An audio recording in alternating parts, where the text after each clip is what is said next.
Ayan nga, magandang araw mga Lods. Ayan, magbe-blend naman tayo ng pipino, saging, tsaka mansanas naman ngayon. Siyempre may tubig at honey. Pwede kayong gumamit ng gatas, pwede rin asukal, kaso nga lang, siyempre, kunti lang. Kasi pag asukal, matamis. Ayan, lagyan natin ang pipino. Ayan eh. Ang saging. Pati naman sanas. Lagyan natin ng tubig. Kahit marami.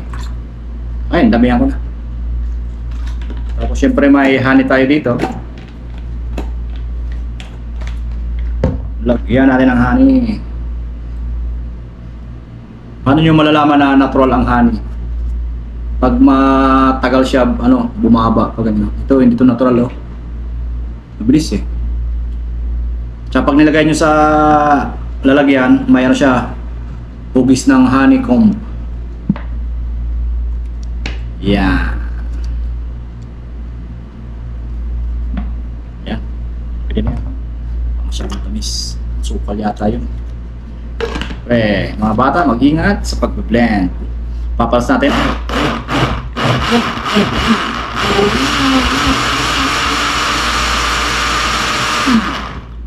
Pwede kayo mag-subscribe sa YouTube, libre lang.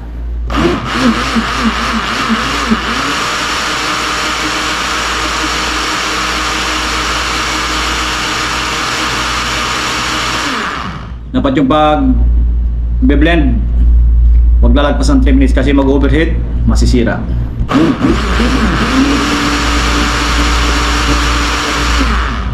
Pwede rin yung lagyan ng yellow o kaya cocoa powder, pwede yan.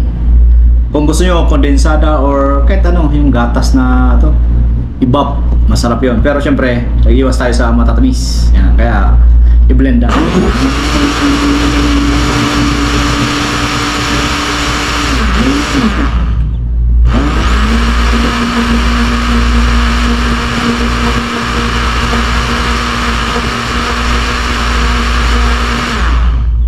Pwede na kaya?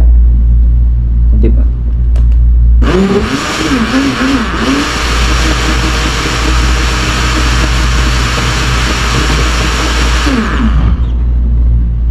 Siyempre, titignan natin kung tayo ng tasa.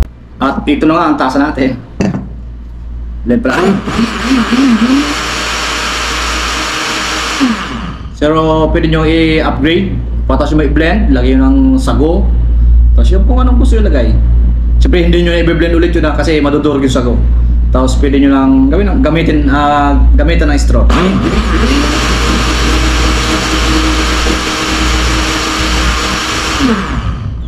Testing natin yan. Pag alam nyo yung pino-pino na, pwede na yan. And the taste.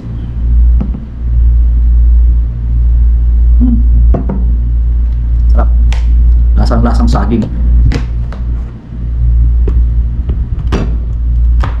Spa.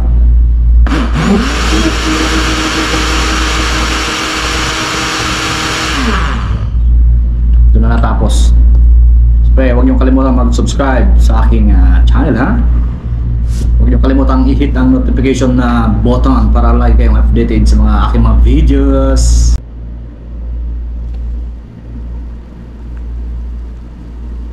Yummy!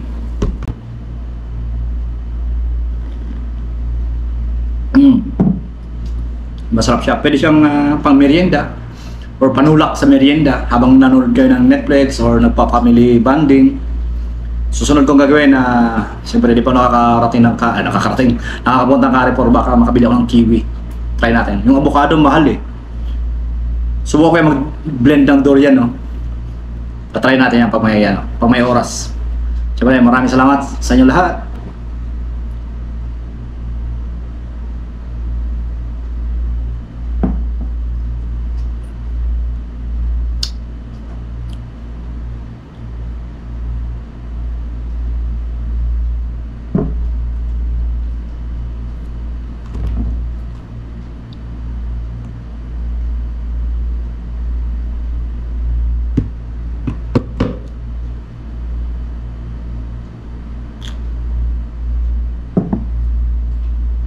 nagpa-enhance ng flavor yung honey.